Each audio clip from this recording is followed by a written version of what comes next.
Assalamualaikum warahmatullahi wabarakatuh. Selamat siang teman-teman. Nah, kenalin nama aku Abel dan aku jadi salah satu tutor untuk mata kuliah pengantar agribisnis. Nah, untuk di video kali ini kita akan bahas tentang penghabis di pertemuan ke-6. Nah, untuk materi di pertemuan ke-6 ini kita akan bahas soal kelembagaan pendukung agribisnis. Nah, nanti bakalan disinggung apa sih kelembagaan itu, terus kayak yang termasuk dalam kelembagaan pendukung agribisnis itu apa aja. Jadi disimak ya, teman-teman. Nah, untuk yang sebelum kita masuk ke kelembagaan agribisnis yang lebih dalam, kita harus tahu dulu nih, pengertian dari kelembagaan itu apa. Jadi, kelembagaan ini merupakan sistem organisasi dari hubungan sosial yang terwujud dari beberapa nilai umum dan cara dalam menyatukan beberapa kebutuhan dasar masyarakat. Lalu juga pendapat dari lain ahli dibilang kelembagaan ini merupakan bentuk formal budaya yang terdiri dari kumpulan kebutuhan sosial yang mendasar atau pokok. Jadi singkatnya ya, kelembagaan itu sebenarnya adalah sebuah organisasi yang untuk menyatukan beberapa kebutuhan dasar dari masyarakat sendiri. Nah, lalu di sini ada kelembagaan agribisnis. Jadi, kelembagaan agribisnis ini adalah lembaga-lembaga yang mendukung kegiatan agribisnis, dimulai dari subsistem sarana dan prasarana produksi, lalu subsistem budidaya, subsistem pengolahan, dan juga subsistem pemasaran. Nah, lalu di sini kita lihat bentuk kelembagaan agribisnis itu apa aja sih? Jadi, untuk bentuk kelembagaan agribisnis ini sendiri itu ada dua macam. Yang pertama kelembagaan mandiri, dan yang kedua itu kelembagaan bentukan. Lalu untuk kelembagaan mandiri itu seperti apa sih? Jadi untuk kelembagaan mandiri ini adalah kelompok petani atau peternak yang dibentuk atas dasar kepentingan yang sama dan dibentuk tanpa bantuan dari kelembagaan lainnya. Jadi prosesnya itu bottom up. Nah, lalu untuk kelembagaan bentukan itu adalah kelompok petani atau peternak yang dibentuk karena diinisiasi oleh kelembagaan lain, misalnya oleh pemerintah ataupun LSM. Nah, prosesnya itu top down. Jadi ingatnya kalau mandiri itu ya terbentuk atas dasar kepentingan yang sama gitu. Mereka kayak ngebentuk sendiri tanpa dibantuin oleh pemerintah ataupun LSM. Tapi kalau kelompok yang kelembagaan bentukan ini itu tuh dibentuk karena kelembagaan lain, misalnya oleh pemerintah ataupun LSM. Lalu apa sih manfaat dari dibentuknya suatu wadah kelembagaan? Di sini ada 7 poin. Yang pertama itu dapat membentuk kooperasi untuk mendukung berbagai aktivitas kelompok. Lalu informasinya itu menyebar secara merata ke setiap anggota kelompok. Lalu inovasi teknologi dapat dimanfaatkan oleh seluruh anggota, baik teknologi pembibitan, pakan, budidaya, pasca produksi, dan sebagainya. Lalu juga pastinya memudahkan ya dalam melakukan penyuluhan ketika ada kelembagaan tuh jadi lebih gampang gitu kalau pemerintah mau menyalurkan informasi atau penyuluhan dan lain sebagainya. Lalu juga memudahkan dalam mengakses berbagai program pemerintah. Lalu memudahkan dalam mengakses lembaga keuangan dalam rangka penguatan modal. Dan yang terakhir ini memudahkan dalam pemeliharaan infrastruktur atau sarana dan prasarana yang dibangun oleh kelompok. Nah, selanjutnya di sini apa sih peranan lembaga pendukung agribisnis? Jadi untuk peranannya sendiri itu tuh menciptakan agribisnis Indonesia yang tangguh dan kompetitif. Nah, dari lembaga pendukung agribisnis ini pastinya sangat menentukan dalam upaya menjamin terciptanya integrasi agribisnis dalam mewujudkan tujuan pengembangan agribisnis. Jadi kita bisa simpulkan ya, kalau lembaga pendukung agribisnis itu punya peran yang cukup penting lah ya dalam kegiatan agribisnis di Indonesia sendiri. Nah, untuk selanjutnya di sini kita lihat lembaga pendukung pengembangan agribisnis itu mencakup apa aja sih? Di sini cukup banyak dan akan kita bahas satu-satu juga. Tapi yang pertama di sini tuh ada lembaga pemerintah. Udah pasti ya pemerintah nih memiliki peran yang cukup besar gitu dalam pengembangan agribisnis, lalu lembaga pembiayaan, lalu ke lembaga pemasaran dan distribusi, lalu ada koperasi, lembaga pendidikan formal dan informal, lembaga penyuluhan pertanian lapangan, lembaga riset, dan lembaga penjamin dan penanggungan risiko. Nah, di sini kita lihat dulu nih yang pertama pemerintah. Jadi yang dimaksud dengan pemerintah ini tuh bukan cuma bagian daerah aja atau pusat aja, tapi benar-benar mulai dari tingkat pusat sampai ke tingkat daerah. Dia ini pastinya punya wewenang dan regulasi dalam menciptakan lingkungan agribisnis yang kompetitif dan adil. Nah, contoh peran dari pemerintah ini misalnya dibentuknya Bulog yang berperan dalam menjaga stabilitas harga beras. Nah, lalu yang kedua, di sini lembaga pembiayaan. Udah pasti ya kalau misalnya suatu usaha termasuk agribisnis tuh pastinya harus ada modalnya.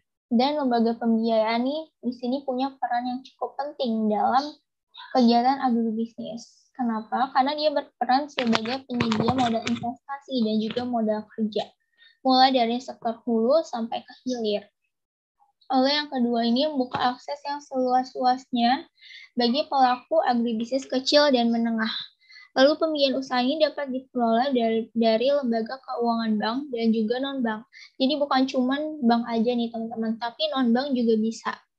Nah, lalu lembaga keuangan bank ini merupakan lembaga keuangan yang dianggap memiliki produk-produk penghimpunan dan penyaluran dana yang paling lengkap.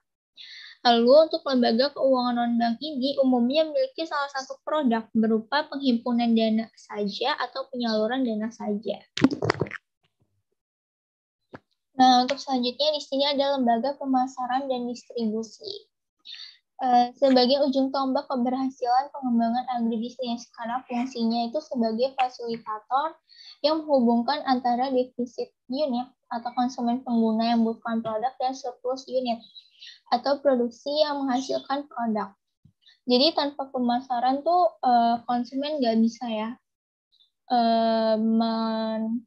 mengambil dari surplus unit atau produksi sendiri. Jadi peranan dari lembaga pemasaran dan distribusi ini tuh sangat penting untuk mendukung kegiatan agribisnis di Indonesia. Lalu untuk selanjutnya di sini tuh koperasi.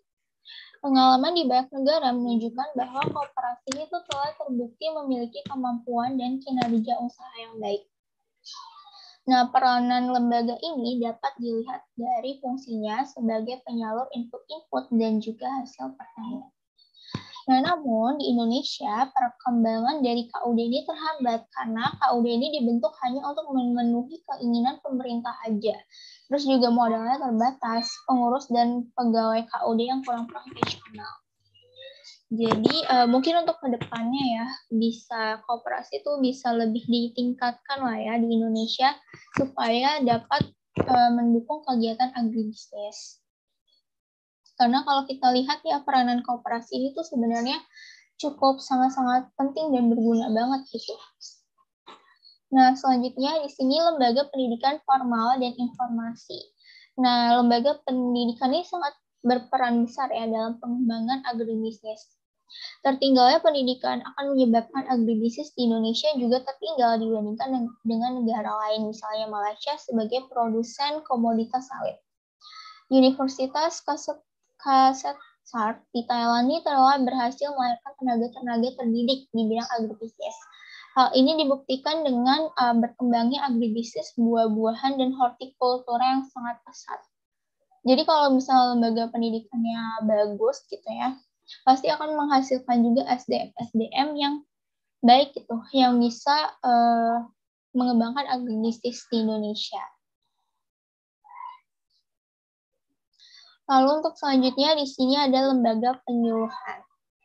Keberhasilan Indonesia bersuasembada beras dengan program BIMAS, INMAS, INSUS, dan SupraInsus. Peranan lembaga penyuluhan akhir-akhir ini menurun, sehingga perlu penataan dan upaya pemberdayaan kembali. Lalu peranannya ini bukan lagi sebagai penyuluh penuh, melainkan lebih kepada fasilitator dan juga konsultan pertanian rakyat. Untuk selanjutnya di sini lembaga riset agribisnis.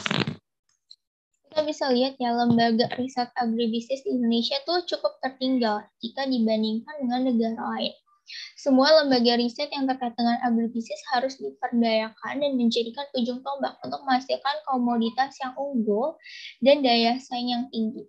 Misalnya, Meksiko dapat memproduksi buah alpukat yang warna daging buahnya itu kuning kehijau-hijauan, kulit buahnya bersih dan halus, dan bentuk buah yang besar dengan biji yang kecil. Lalu yang terakhir di sini ada lembaga penjamin dan penanggungan risiko. Nah, risiko dalam agribisnis itu tergolong cukup besar, namun hampir semuanya dapat diatasi dengan teknologi dan manajemen yang handal. Instrumen hedging dalam bursa komoditas juga perlu dikembangkan guna memberikan sarana penjaminan berbagai risiko dalam agribisnis dan industri pengolahannya.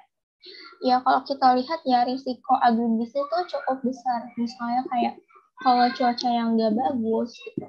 Atau misalnya kayak kita udah nanam dalam jumlah yang banyak, gitu.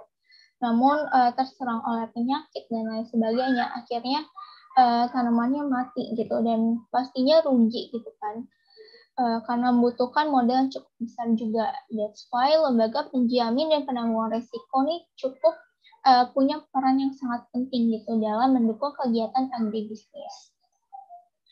Nah, di sini aku ada contoh subsistem pendukung untuk komoditas buah naga. Jadi untuk pendukung subsistem pendukung dari komoditas buah naga itu ada perbankan, lalu ada koperasi dan gabungan kelompok tani atau yang dikenal dengan sebutan gapoktan. Lalu transportasi, kebijakan pemerintah dan perundang-undangan, dan juga penelitian dan pendidikan. Nah, pihak-pihak di atas ini peranannya itu akan dibagi menjadi 3 berdasarkan pendukung dari subsistem hulu, usaha tani, dan juga hilir. Oke, mungkin cukup sekian untuk materi dari pertemuan ke-6. Selanjutnya akan ada pembahasan soal.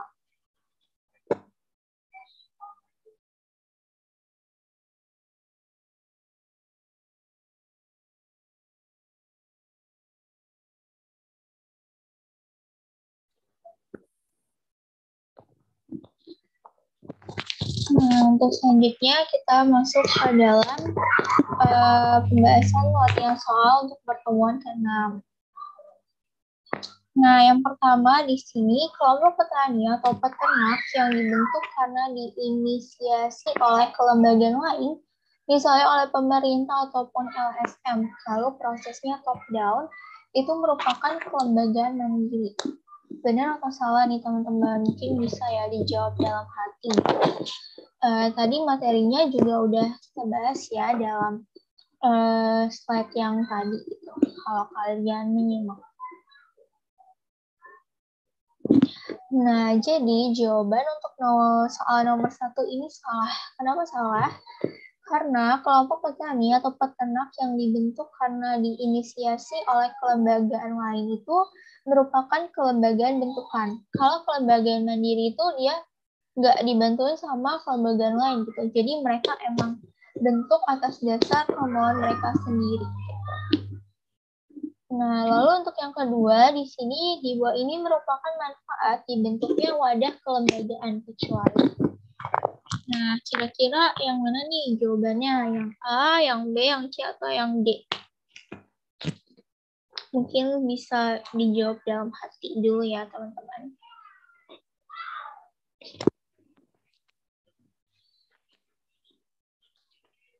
Nah, jadi jawaban untuk soal nomor 2 ini adalah yang D. Informasi menyebar secara tidak merata ke setiap anggota. Harusnya ya, kalau misalnya wadah kelembagaan yang udah terbentuk, itu pasti informasi bakalan menyebar secara merata ke setiap anggota kelompok. Terus juga yang B sama yang C ini juga benar ya. Ini tuh juga merupakan manfaat dari dibentuknya suatu wadah kelembagaan. Lalu kita masuk ke soal nomor 3. Lembaga mulai tingkat pusat sampai tingkat daerah yang memiliki wewenang regulasi dalam menciptakan lingkungan agribisnis yang kompetitif dan adil merupakan peranan dari apa nih teman-teman? Apakah lembaga pembiayaan, lembaga riset, pemerintah, atau mungkin hukum? Tadi juga udah sempat kita bahas ya di slide yang sebelumnya, yang pemaparan. Nah, jadi untuk jawaban dari latihan soal nomor 3 ini adalah yang C, pemerintah. Jadi pemerintah ini berperan juga ya dalam kegiatan agribisnis. Dalam menciptakan lingkungan agribisnis yang kompetitif dan juga yang adil. Lalu kita masuk ke soal nomor 4. Nah, di bawah ini, lembaga pendukung pengembangan agribisnis, kecuali yang mana nih teman-teman? Apakah yang lembaga pemasaran dan distribusi? Apakah yang koperasi? Lembaga pendidikan formal dan informal? Atau yang petani? Mungkin bisa dijawab dalam hati ya, teman-teman.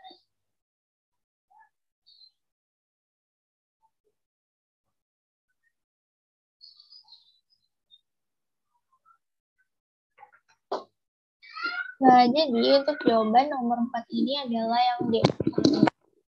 Karena petani itu nggak termasuk dalam kelembagaan pendukung agribisnis. Kalau yang A, B, C ini merupakan lembaga pendukung pengembangan agribisnis. Ingat ya, teman-teman. Lalu untuk soal yang terakhir, lembaga keuangan non-bank umumnya memiliki salah satu produk berupa penghimpunan dana saja atau penyaluran dana saja. Kira-kira jawabannya benar atau salah ya, teman-teman? Jadi untuk jawaban yang nomor 5 ini jawabannya benar. Lembaga keuangan non-bank ini umumnya memiliki salah satu produk berupa penghimpunan dana aja atau penyaluran dana saja. Nggak bisa dua-duanya ya. Oke, mungkin cukup sekian pembahasan materi dan juga pembahasan soal dari pertemuan 6 penghabis. Terima kasih yang sudah menonton video ini. Untuk orang lebihnya mohon dimaafkan. Terima kasih.